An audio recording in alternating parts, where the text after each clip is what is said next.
Hey there, sports history fan.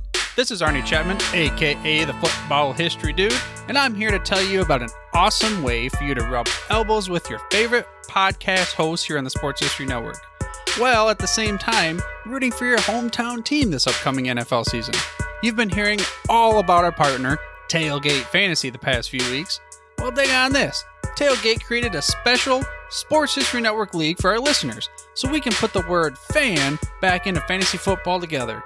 It's free to join, and if you do so before the season kicks off, you'll automatically be entered into a drawing for a free t-shirt from one of our other partners, Home Field Apparel. It's a win-win-win! So hurry up today and head to sportshistorynetwork.com/tailgate for all the details. Again, that's sportshistorynetwork.com/tailgate. In this episode, you're going to meet one of the most inspirational football legends of all time, a coach in a small high school in southern Louisiana, and his author, Gaylon White, is here to talk about Coach of a Lifetime, about Coach Lewis Cook. We have both of those gentlemen on in just a moment. This is the Pigskin Daily History Dispatch, a podcast that covers the anniversaries of American football events throughout history on a day-to-day basis. Your host, Darren Hayes, is podcasting from America's North Shore to bring you the memories of the gridiron, one day at a time. So as we come out of the tunnel of the Sports History Network, let's take the field and go no huddle through the portal of positive gridiron history with pigskindispatch.com. This podcast is part of the Sports History Network, your headquarters for the yesteryear of your favorite sport. You can learn more at sportshistorynetwork.com. Hello, my football friends. This is Darren Hayes of pigskindispatch.com. Welcome once again to the Pig Pen, your portal to positive football history. And boy, we have a special episode for you tonight. You know, there's those times in football that we'd love to talk about where we find somebody that's very inspirational and just makes the game and the people around them that much better. And we have the subject of that tonight with a coach from a small school in Louisiana and an author that wrote an interesting book on him. The author's name is Gaylon H. White. The name of the book is Coach of a Lifetime, and it's about the story of Coach Lewis Cook Jr. And we have both of those gentlemen on tonight. Gaylon and Coach, welcome to the Pig Pen. Good to be here. Thank you. Now, Gaylon, I think we're going to start off with you here a little bit, because I know when I get into a book, I sort of look at it. I look at the cover. You know, I judge a book by its cover, I guess. I look at the cover. I look at the dust jacket, learn a little bit about the author, see who's writing about the subject. And maybe you, for the benefit of the listeners, you could just give us sort of the 50-cent tour of your writing and your association with sports that gets you to the point of writing a book on a football coach. I started my career as a sports writer. Denver Post was my first newspaper. Then I went into the corporate world, and so my family could eat. And I stayed in the corporate world for about 40 years. While I was in the corporate world, I became a speechwriter for CEOs at Goodyear, Control Data Corporation, and Eastman, which was then part of Kodak. As a speechwriter, I, of course, were around leaders, people who at least were charged with leading. And one of the things I learned is that most people in leadership positions aren't very good leaders. I was once with the chairman of Goodyear, and he was contemplating his successor. And he looked at me and he said, Gaylon, the worst combination in a senior executive is a huge ego and a thin skin. Now, when I met Coach Cook, I met this very humble man who has one of the best winning percentages in the state of Louisiana. He'll probably hit 400 wins this year. He's 7 wins away from 400. And that's still with 8 years out for coaching in college. He had 2 different 4-year stints at the University of Southwestern Louisiana. I grew up in Los Angeles. One of my heroes as a coach was John Wooden and his pyramid of success. I went to the University of Oklahoma. My first year in college was Bud Wilkinson's last. So those 2 coaches were sort of my models of what a coach should be. And when I met Coach Cook, there was something about him. There was an aura. He had helped me get Ron Guidry to endorse my previous baseball book. All my previous books have been on baseball. Coach played with Ron Guidry at University of Southwestern Louisiana his freshman year. So he helped me connect with Ron Guidry. And as a result of that, we wound up having this one conversation at the last book signing. And I asked Coach a very innocent question. Have you ever thought about doing a book? And someone had started writing a book about him, had not completed it, had gone so far as to travel to Tuscaloosa to interview Nick Saban about Coach Cook. He was allotted initially 15 minutes. He was given an hour. The fellow, of course, did not complete the project. And so when I jumped in, I contacted him and said, I'd like to use the forward with your permission, but I'm going to have to redo some things. And we'll go back to Nick Saban for his approval, which is what we did. The interesting thing about Saban's forward is that when he approved it was 2 days after LSU upset Alabama last year. So I had almost given up having Saban approve the forward because LSU had beaten them. This was late in the season. As it turned out, he approved it, and the rest is history. And it's great to have. I think it gives Coach Cook a lot of credibility to have Nick Saban, the finest college coach in the game right now, and he still is. I think it's quite a tribute to Coach Cook that Nick Saban has done the forward of the book. And so that's a little background on me and how I got to do this book. Yeah, that's a absolutely phenomenal story, and how you got to meet. Now, Coach, it's very done very well in the book, telling about your childhood and what sort of motivated you to and pushed you into getting into the coaching ranks. It's kind of a bumpy story there, but maybe you could just tell us a little bit about what was your first attracted you to athletics and to maybe the game of football as a youngster. Well, we were 6 children in our family. I'm the second oldest. I have a sister older than me. I'm the oldest boy of 3 boys. We were 3 boys and 3 girls. And, my dad was in athletics. He actually had spent a year on a college basketball team in Lafayette during his college days. And, so we were always, kind of encouraged to play. And from the very beginning, going back to talking to guys that I finished school with, and they'll always say, Louis always was the captain or the guy that organized the games and the teams. And so, I can remember way back, just, always wanted to be involved somehow or another. At 18 years old, I ran the recreation summer baseball program for our little town in Maine where I grew up, and organized all the leagues, and can remember, having to sit with these gentlemen that were 20, 30 years older than I was, coaching our summer teams and trying to tell them, follow the rules and those types of things. So it was something that was always there. The only problem was my dad wasn't too excited about me being a coach. So I majored in accounting for 3 semesters before I convinced him that it wasn't what I was here to do, and made the switch to go into education. And, here in Louisiana at that time, which was 50 years ago, this was my 50th year to coach, you had to be a teacher for them to allow you to coach. So, I actually taught bookkeeping because I had those years in semesters in accounting. So I taught bookkeeping and started off with, right back here in my hometown. First 7 years were here in Rain. Then I was blessed.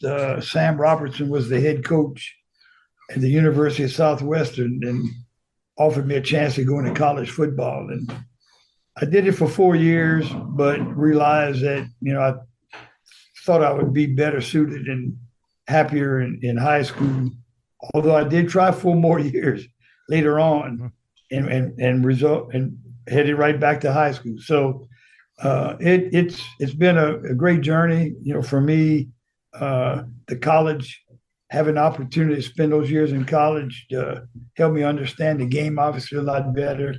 But it made me realize also that I was suited for the kids, high school age kids, to be there for them and try to help them prepare, for their future and what they were going to do with their lives.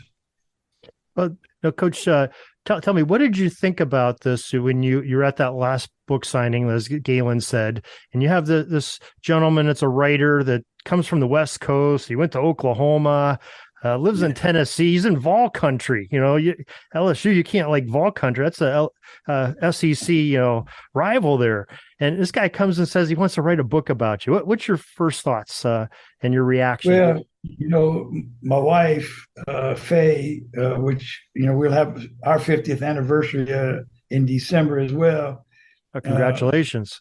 Yeah, thank you. At times, said, following the stories, knowing the kids that I dealt with, she's been there every step of the way. So would make comments about, you need to put that down. You need to put that in a book. And I go, yeah, okay. So, and then I had a secretary, our athletic secretary at Notre Dame, Karen Birkin, was with me for 20 years. And kids would come in, or coaches would come in recruiting, and I knew the coach, and that would lead to a story. Well, how'd you know? She'd say, how you knew him, coach? Or tell me about this kid, that just came to visit. And she'd say, Coach, you need to tell those stories. So in the back of my mind, it was there, but it's nothing that I really pursued. The gentleman that wanted to start doing one at first, he and I had actually coached a little bit together in youth baseball. So he knew me that way and said, Coach, you have a good story. I'd like to try to do it. And then it just went away. We met just a couple of times, and he's an attorney. He wasn't at the level where Gaylon obviously is, because Gaylon's pretty high, way up on the how to do this. So, and Gaylon and I probably had only spent maybe 30 minutes total over the course of the 8 or 10 days he was here in Louisiana to promote his baseball book that dealt with Crowley, where Notre Dame's located, and they had a minor league team in the 50s, and Gaylon he featured that league and Crowley, and that's how we got together. So when he asked me, and he said, Coach, something's compelling me to want to do this. We were coming out of COVID, and I said, Gaylon, if we could, if you think we could do it where it helps somebody, kind of maybe inspire some young coaches or help people. He said, I said, I'm for it. And then he said, well, Coach, we need to talk to our wives. He said, I'm 900 miles away. I'm 75 years old. I don't know that I could do this again. But he said, something's compelling me to want to do it. And he went home and talked to Mary, his wife. And I told him, I said, well, Gaylon, if it's something that doesn't work, it's not a big deal. I said, I'm kind of thinking in my mind, who's going to read a book about this little high school coach tucked away here in South Louisiana, But so anyhow, thank God, he wanted to do it, because I think the comments that we've gotten from people already, about after reading it, and Coach, I called a friend of mine to apologize for something I did. I didn't know, they don't understand what all we go through sometimes, and how we have to, deal with kids, and why this one's playing this position, why he's playing that. And, then it kind of all comes together sometimes. So, but, and coaches my mentor, a guy named Larry Dotrieve, who was a guy that helped me start my career, he called and said, Coach, every high school coach should read this book. Was first words out of his mouth after he read it. So, and when the publishers accepted to do the book, because they had published Gaylon's first 5 books on baseball, but he was told when he mentioned this one that said, Gaylon, we've never done a book on a high school coach, so it wasn't a guarantee that they would do it. And he sent all the information in, and when we got the notice late last season, we were preparing for a playoff game, when Gaylon pulled up the email that he got. And Roman and Littlefield said, we find it to be timely and inspiring. And I looked again, I said, you did it.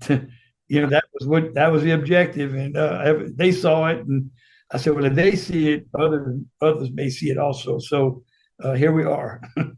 Yeah, definitely. Coach, now you said you hoped it would inspire coaches out there. Well, I can tell you as a former official, the dark side of football, as the coaches like to refer to it.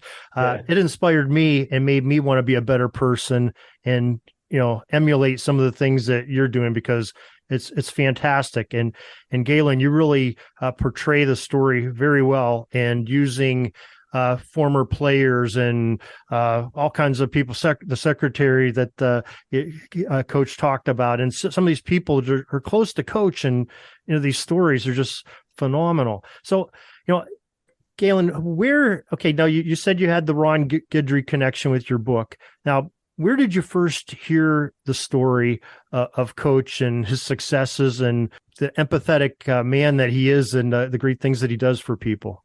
The major source for my baseball book was another coach in the area, Richard Pizzolato. And so Coach Piz, they call him, had mentioned Coach Cook many times in our conversations. In fact, at one point, he's quoted in the book as saying that when Coach Cook moved from Crowley High to Notre Dame across town, Coach Piz said he could have moved anywhere in America except across town to Notre Dame. That's a rival. Yeah, it was a rival, and private school, public school. But when we sat around and talked about the book, about 2 weeks prior to that, a very unfortunate incident, one of Coach's players was murdered in downtown Rayne, not too far from where Coach lives. It was a senseless killing. Two still haven't come to trial. And for him to come and talk to me even at that point, I mean, he had a crisis to deal with at the school. A young player is trying to cope with the killing of a teammate, a senseless killing of a teammate. And I was struck by that. And then also coming out of COVID and the pandemic, I don't want to get political here, but we have a dearth of leadership in this country. And I'm sitting across from this man who has just been through a crisis with his team. He's navigated that situation. He has demonstrated in our conversations that he has some of these other leadership skills. What is a great leader? A great leader understands his people. Coach Cook understands his kids, not just the kids, but the kids' parents, the kids' brothers, because so many of them have come through Notre Dame, the family connections. There's a chapter in the book called Family Ties. Excuse me. So it was these qualities of leadership, his humility. Coach Cook is a great storyteller, but his stories are not about him. They're about other people. And I decided I'm going to interview these other people and get, you might say, the other side of the story, which I did. What was interesting, and of course, coaching here in the South in Louisiana, and this being a national book, and I wanted it to be national because I think we have a national crisis around leadership. I knew that we'd have to deal with the racial situation. I mean, racism is being introduced to everything, things that it has nothing to do with. So I thought, he's coaching at Notre Dame. It's mostly white players. But previously, he had coached at Crowley High, and he had a high percentage of black players. And I found his biggest fans were the black players he coached at Crowley High. One of them said he's the closest thing to God with a whistle. Now, you don't get better compliments than that. No. That was some of the statements that I heard like that said about you, Coach, were just phenomenal. I mean, some of the other ones that said, basically, and I'm going to paraphrase this, that, your ministry is coaching in essence, and because that gets you closer to people and you get to practice your faith with them. And of course, and just an editorial note for the listeners, when we're talking Notre Dame here, it's not the university, it's the high school that Coach is at, and it's in New Orleans, right? And it's in Crowley, Louisiana, which is we're on I-10, which runs from LA to Jacksonville, and we're right in the middle. And here in Louisiana, we're 65 miles west of Baton Rouge. Okay. Yeah, so we're kind of between Houston Houston's 2.5 hours to the west, but we're right there. It's a small. Crowley's a town of about 12,000. Our school has 320 kids in the school. It's a small Catholic school, and but that's yeah. I was at Crowley High, which was a larger school. We were 4A in Crowley. Notre Dame's 2A. I was at Crowley for 8 years, which is just down the road from where I am now, and so that's where I coached a lot of the black players that we had were more there. I've had a few at Notre Dame, but not at the numbers that I had at Crowley or even at USL when I coached there. The college kids. But that's where we are. I might add, Darren. Yeah. At Notre Dame, of the student body, which is less than 400, 70% of the boys in the school play football. Wow. That's amazing. They don't have enough for a band. And the other thing is, when he went to Crowley High from University of Southwestern Louisiana, they had a 21-game losing streak. And he went in, and the first game they lost with him as head coach. And then 5 years later, they're playing for the state championship, and they win the state title. They wound up going to the Superdome, where the state championship games are played, 3 times in Coach Cook's tenure at Crowley High. No other coach has been able to do that at Crowley High. There's a lot of talent there, but no one has been able to harness that talent as Coach Cook. And he comes over to Notre Dame, and they're mostly white players. They're mostly sons of crawfish farmers and rice farmers. They're hardworking kids. They have their pickups. He has them out there in the summer practicing their choice at 5:30, 6 o'clock in the morning. I think, Coach, initially you had them at 6 o'clock, and they decided to move it up. Is that right? Right. Yes. Some of them had to go to work for 8 o'clock, and our training, summer training, is about a 2-hour session. We go 3 days a week, and so they were like, "Coach, can we come a little earlier?" So we bumped it to 5:30, and it's been, they work really, really hard, and that's kind of been our lifeblood, is the training program that we have, that's what gives us a chance. We're going to take a break for a moment from this interview and be right back after this message. The memorable moments were many. Franco Harris's immaculate reception, Roger Staubach's Hail Mary. But the decade's greatest teams were defined by defense. Author Michael McCambridge. Joe Zagorski's podcast, Pro Football in the 1970s, pays homage to a time when defense ruled the gridiron. Soundtrack provided by Horst Hoffman of filmmusic.io. This podcast is part of the Sports History Network, your headquarters for the yesteryear of your favorite sport. You can learn more at sportshistorynetwork.com. Hey, this is Del Reed, co-founder of Bill's Mafia and founder of 26shirts.com, where behind every shirt there is a story, and you are listening to the Pigskin Dispatch. And now we return to our interview with our special guest. Notre Dame is a pipeline to life, not to Tier 1 football team or the NFL. At Notre Dame, he's only had one player go on to play in the NFL. It's Tyler Shelvin, who started last year. He's with Cincinnati Bengals. I think he's on the Tennessee Titans roster now. Now at Crowley High, Orlando Thomas is probably the best known player to go on and play in the pros. He was an all-pro safety with the Vikings, and unfortunately came to a tragic end with Lou Gehrig's disease. But his relationship with Orlando was a father-son relationship. And the title of the book, Coach of a Lifetime, comes from a statuette that Orlando gave Coach. Coach wouldn't take anything else from him. Orlando signed a contract for over $2 million initially, and then later on, an $11 million contract. Orlando wanted to do something special for Coach. Coach Cook said, "Save your money." And Orlando gives him this statuette, and it says, "Thanks for your support, love, honesty, and friendship." So the title of the book comes from Orlando Thomas, one of his players, who he had, a black player, had a father-son relationship with.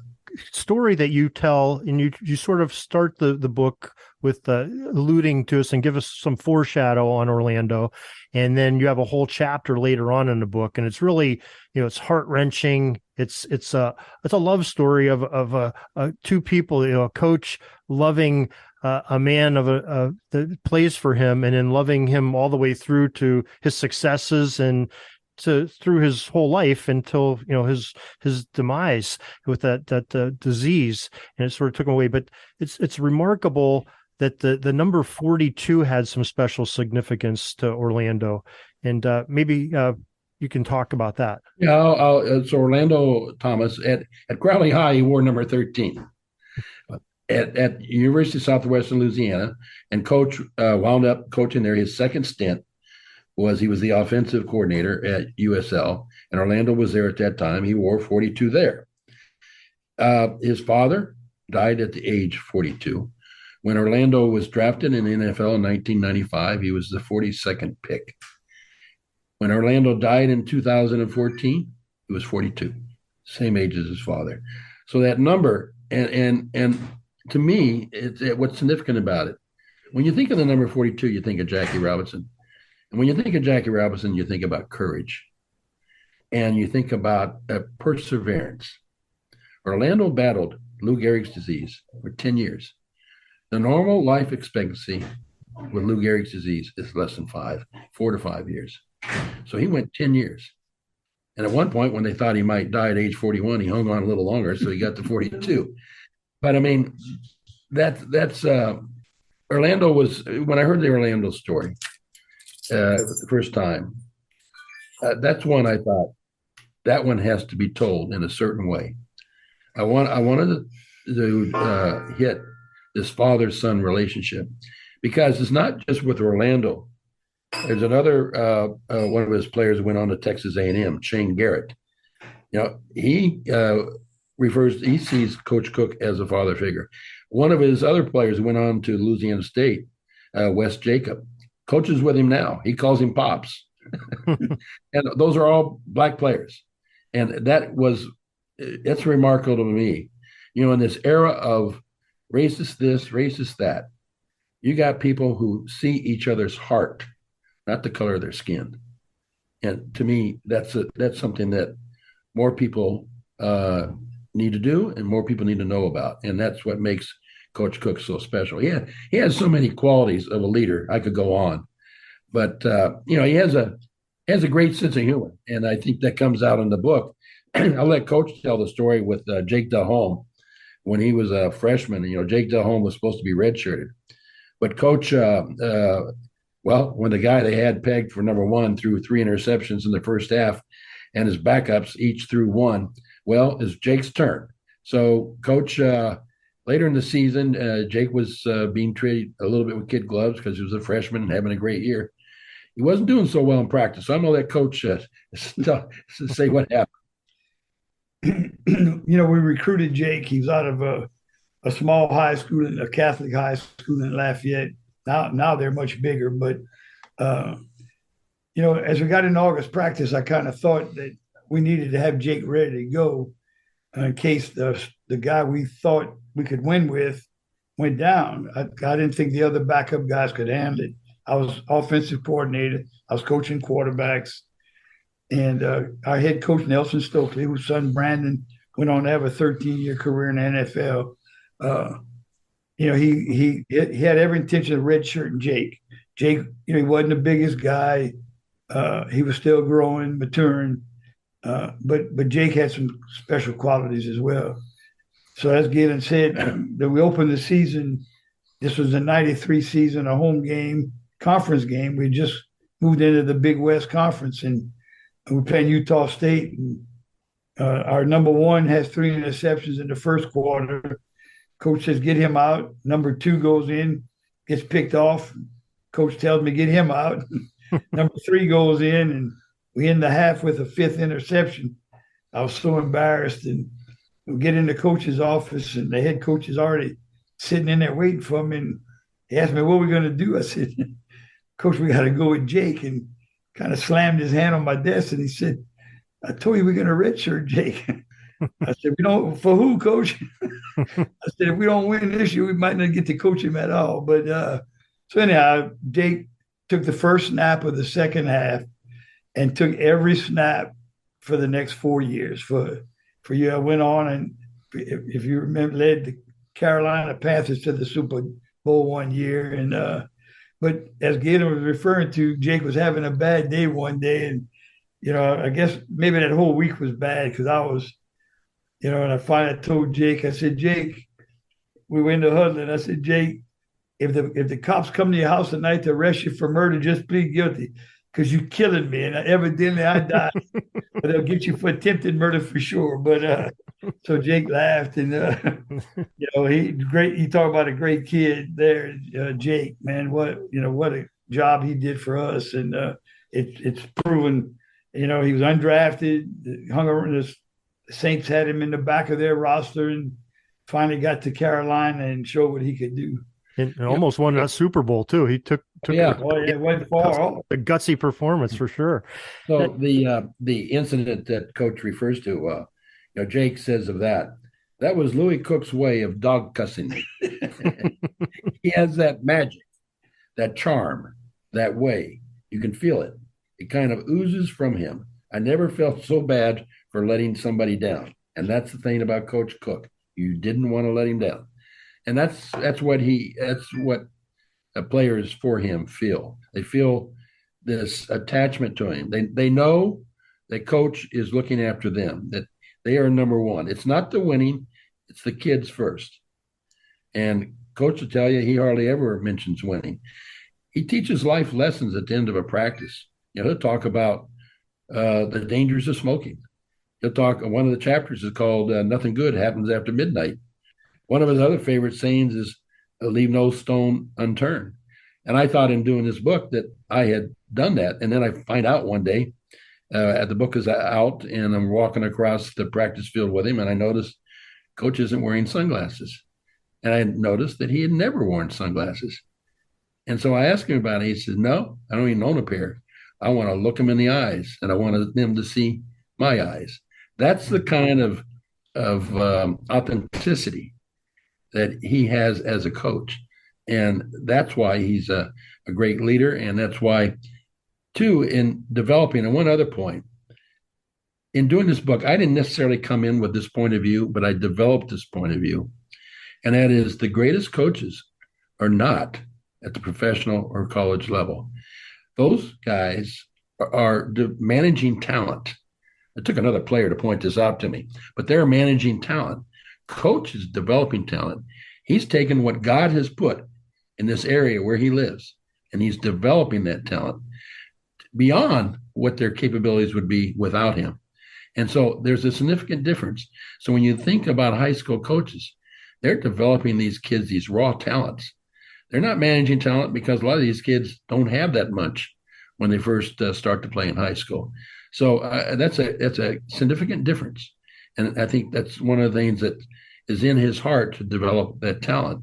And it ties in, too, with his core beliefs, which are the 3 Fs: faith, family, and football. And if you look at his going back to high school coaching, what did he do? He came back to coach his sons. So he's lived those core beliefs. And that's why I did this book on a high school football coach. At the time when the publisher said, we've never done a book on a high school football coach, I didn't quite have all that answer. I do now. That's one of the things that I took out of the book is just some of these things, Coach, that you say things to people in a way and you communicate in a way where you turn a little switch on inside of them.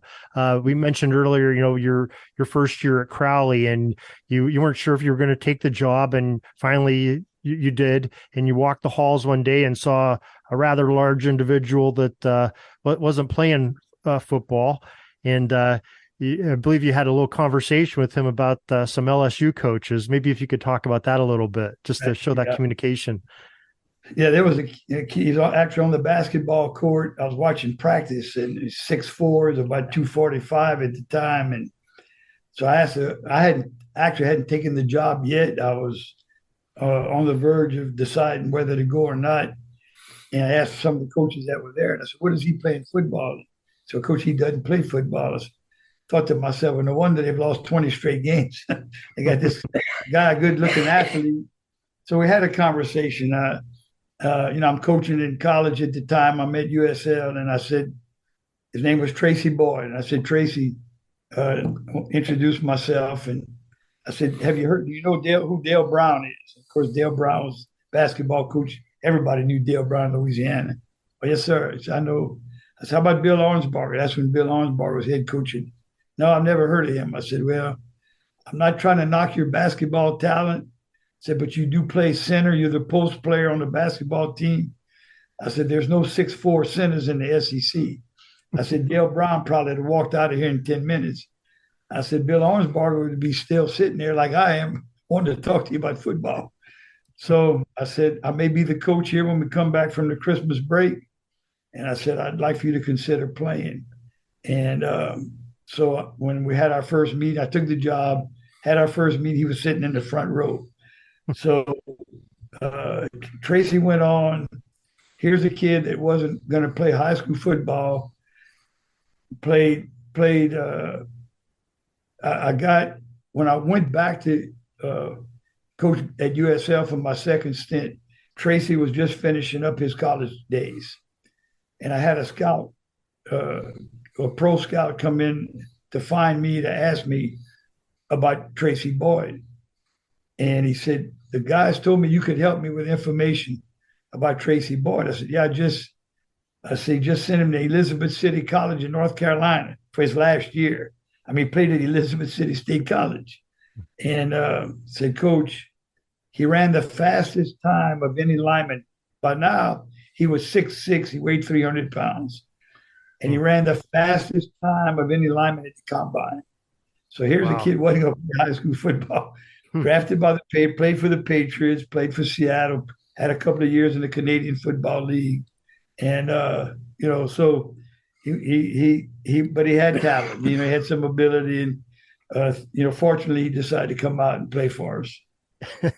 Now, another one of those little stories that this is classic. I'm going to remember this one forever. There's a part in the book, Gaylon, where you write that, one of the players on Coach's team, and I'm not sure I think it might have been for Notre Dame, gotten a little bit of extracurricular activity after the play, let's say, ended up getting a penalty flag thrown. 15 yards goes against your team coach, and you've huddled them up. You must have had a timeout or something. And you told that player that was the offender, you said, hey, you're going to call the next play because I don't have anything for 3rd and 25. I about lost myself on that one. That was classic. So that was David Bergen, and he's the son of Karen Bergen, who was Coach's longtime assistant. And you want to tell a little bit of what happened there? Yeah. They got in a little scuffle after, and of course we get the penalty, and I jumped in pretty good, but in my mind I'm going like, good boy, David, don't back down. Now David was a 4.0 student, went on to play football at Rice University. He's now an orthopedic surgeon in Shreveport, Louisiana, and just one of the finest kids that I've ever coached. They lived one way. It took him at least 40 minutes to get to Notre Dame from their farm where they lived. And like I said, Miss Karen, his mom, drove every day to be our secretary, and never missed an early morning workout in 4 years. Just a super kid. But yeah, I kind of was trying to make a point with him, that you hurt the team when that happens. But in the back of my mind, I was kind of glad it was a scrimmage, so it wasn't that crucial. But that we weren't going to back down. That I was in a way kind of glad to see that. But I had to make a point that it does hurt the team, and you call this play because I don't have one on my script for 3rd and 25. He probably didn't do anything like that again the rest of the season, I'm sure. Oh, no, he did. Of course, his mom jumped in worse than I did after it was over with. But yeah, he was a heck of a player. But you talk about he became a surgeon. There's a quote in there that Gaylon puts in there that somebody said that you put some players in the NFL, but you put even more people in heaven. And you look at this. You have doctors besides football players, professional football players. Catholic priests that have come out of your program. And a lot of them, according to the quotes that Gaylon has in the book, are attributing to some of that to you and your teaching and your example that you led by. So that's quite high honor, sir, to have somebody say that. We had a young man that was ordained a priest, and just before he was ordained, he came to visit. And I didn't think about it till he told me, but and he used it in his first homily once he was ordained a priest. He said, I'm a sophomore football player. It's our first day, and Coach gathers all the team up to talk about goals. And Coach says, now look, y'all realize, what the ultimate goal. And he says, I'm thinking, go to the Dome, play for the championship. I want to be like some of the guys that had gone ahead of him that had played and won championships. And he says, then Coach says, your ultimate goal is to get to heaven. He goes, it just kind of knocked me back. And he said, the whole time I was going through the seminary, I kept hearing that, Coach, our goal is to get to heaven. So, yeah, he used it in his first homily. But, we've had some great kids come through there. And, we have 4 of them that have played in our athletic program that are ordained priests now. And, we have officers in the military and guys heading up all field service companies because, all industry's big down here. And, electrician. When Gaylon asked me, he goes, Coach, when we talked about the book, he said, Coach, you've done this for almost 50 years. What is it about coaching that's kept you in it? And that's when I said, what other profession is there that you can you have all these young men that go into every walk of life? And that's when I said, I have, you have doctors, you have accountants, teachers, coaches, military personnel, and priests. And so it's and that's the reward in coaching is, financially, you're not going to make it, you're not going to get rich as a high school coach here in Louisiana. And I know my dad, was only looking out for my best interest. His best friend had a large CPA firm, and I was going to go to work for them. It was all cut. Go get your degree, go to work for Mr. Moody. He's going to take, he had taken great care of me. We were real close to that family. And, and my dad said, Louis said, coaching is a no-win. He said, if you win the game, people are going to say you should have won by more, or you should have played. Why this kid didn't play, or why didn't you win the game? You should have done. But he never saw he owned a car dealership, and so he never saw the side of that, to see these kids go on and be successful in life, and know that you may have had some small part in aiding them to get to where they got it. And that's where the reward comes. Fantastic. Now, Gaylon, you write a little bit about what Coach is saying, about some of his interaction of parents coming in displeased that little Johnny or Mike is not getting a playing time. And maybe, Gaylon, you could tell us a little bit about what you've experienced or heard about with Coach doing. Coach is a straight shooter, and he says what needs to be said, but he has a way of saying it. It's like Jake DeHome say. He has a way of dog cussing you, or in presenting something to you in a way that it's kind of an aha moment for you. And so Karen Birkin, his administrative assistant, was the one who said how many times she saw parents walk into his office and they were upset when they came in and they were laughing when they came out. And that's a gift. I mean, these some of the qualities he has are gifts. Julius Scott, who a Texas football coach, actually he was connected with Johnny Manziel, wasn't he, Coach? Johnny Manziel's high school coach. Right. And so Julius Scott traveled around the country interviewing successful coaches on what is a successful coach. And, when he said to me this quote, you read about Mother Teresa of Calcutta. They say that when you talked with her, she looked at you like you were the only human being in the world. That's the way Coach Cook makes you feel. Now, Julius went on to say one day, he said, he was talking about Coach Cook, and he said, and how he handles different situations in a game. He said, Louis, I think you coach like Jesus would have coached. And of course, Coach Cook, humble as ever. I don't know about that, but I'd like to know what he would have called on 3rd and 1 the other night when we got stopped. Could have used some help. Yeah. Or the 3rd and 25. Yeah, he's still working on that. Still working. So Coach, you had an interesting background. Before you got into coaching, you were wearing a striped shirt out on the football field. Now, how has that helped you in your interactions with officials? Because a lot of people see the interactions of officials and coaches, and they see the bad. It's not, I can tell you from the officiating standpoint, I had a lot more fun times and laughs with coaches on the sideline when I was a sideline official than I ever had arguments. But there's an animosity there. It's a no-win situation for either one of them. One coach is going to be happy, one's going to be upset on every play. So how's that helped you being on both sides of that? Well, I would have loved to have played college football, and because I love playing the game. But I was 5'6", 140 pounds when I came out of high school, and I joined the Area Officials Association because I thought that would be a way to stay close to the game and learn that side of it.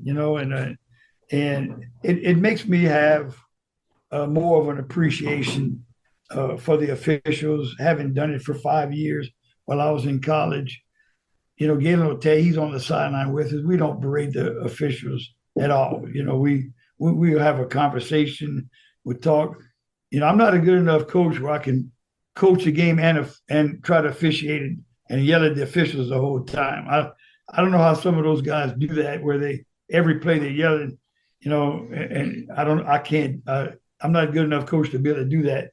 But I know what I went through when I was an official, and so and it's like you said, the people have no idea. I was listening to a game on the radio one night, a local radio station. I knew the guy calling the game, and there was a situation in the game where a punt was blocked, but the team punting picked the ball up and ran it forward. It was blocked behind the line, and so the punting team picked it up and ran and made a first down. They got beyond the chains, where they couldn't understand how they still maintained the ball. The punt got blocked. They were berating the officials so I texted the guy on his phone. I explained to him what happened. And so he told the story and apologized for calling out the officials over the air. But, like you say, a lot of them don't understand the coaching side of it. Why are you running this or why are you running that?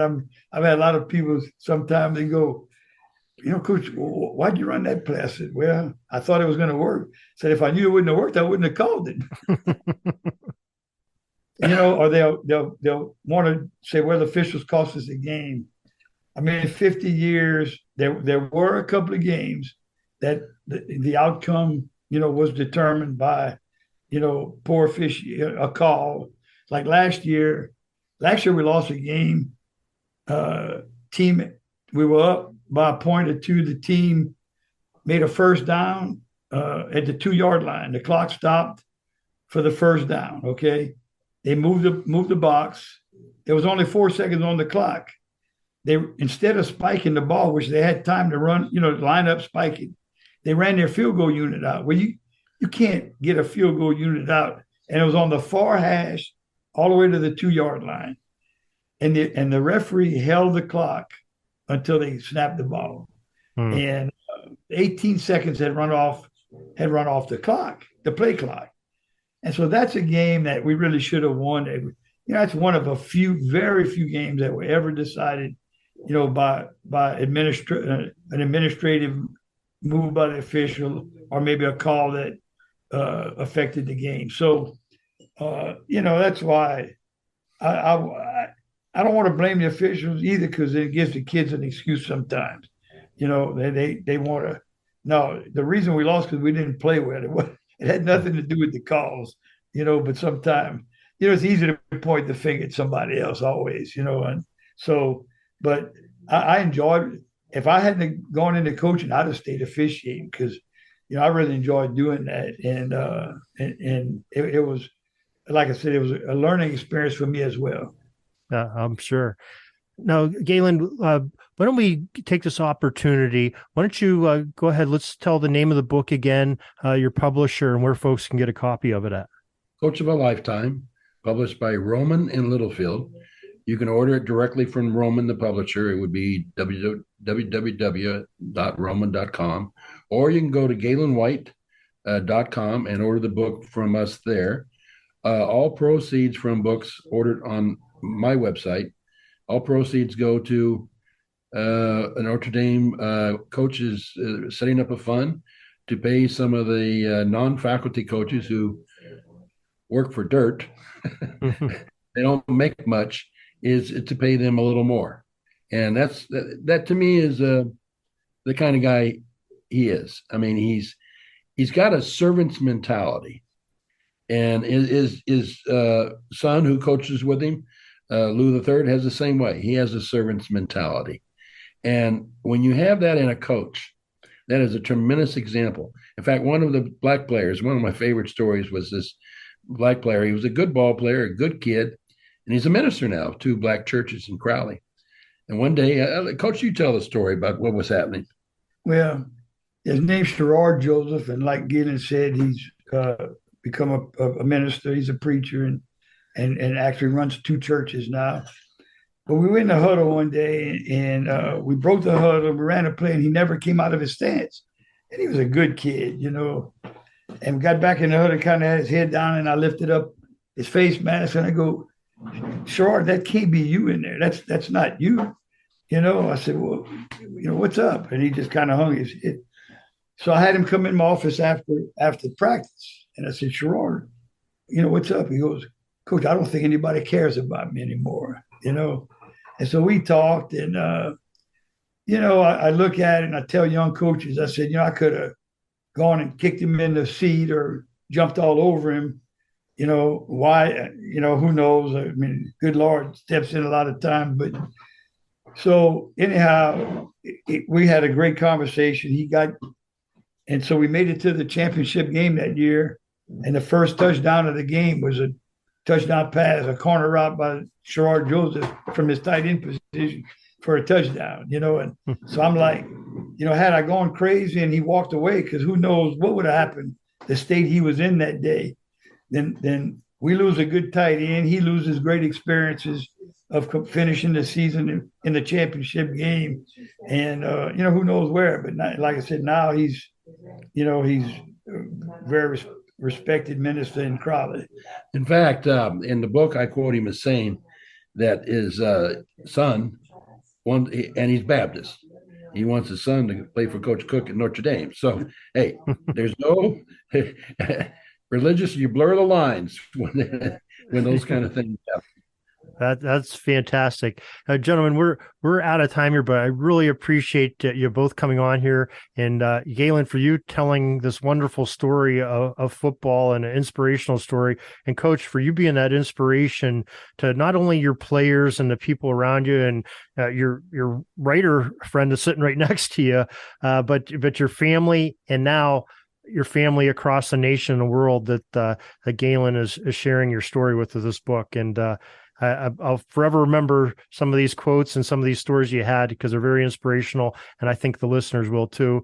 And I'm sure they'll be wanting to pick this copy of this book up. And listeners, you know, Gaylon called out some URLs and some places to get the book. We'll put those in the show notes of the podcast. If you're driving, don't try to write it down or anything. We'll get you there to Gaylon and Roman Littlefield to get this great book. It's also on Amazon. Everything's on Amazon.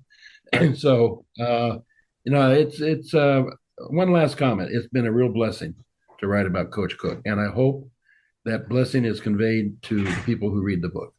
If you are blessed by this book, then I've done my job. Yeah, I think you have, sir. So both of you. So thank you very much for joining us tonight. Thank you. I appreciate it. Thanks. Appreciate it. Thank you. We're taking a peek over at the chains and the down marker. It's 4th and long. We're going to have to punt the ball and get on out of here, but we'll have another series tomorrow for your football history headlines, so be sure to tune in.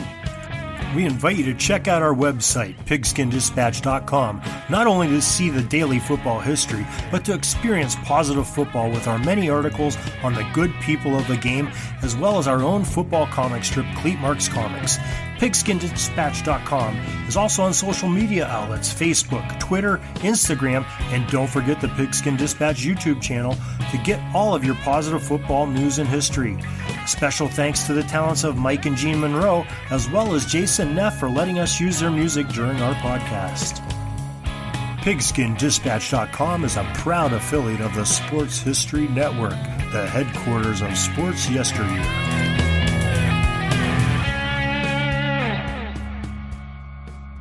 Hey there, sports history fan. This is Arnie Chapman, aka the Football History Dude, and I wanted to thank you for stopping by to listen to another episode here on the Sports History Network.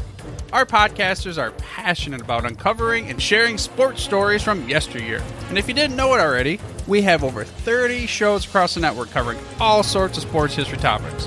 In fact, here's a glimpse into one of our awesome podcasts here on the network.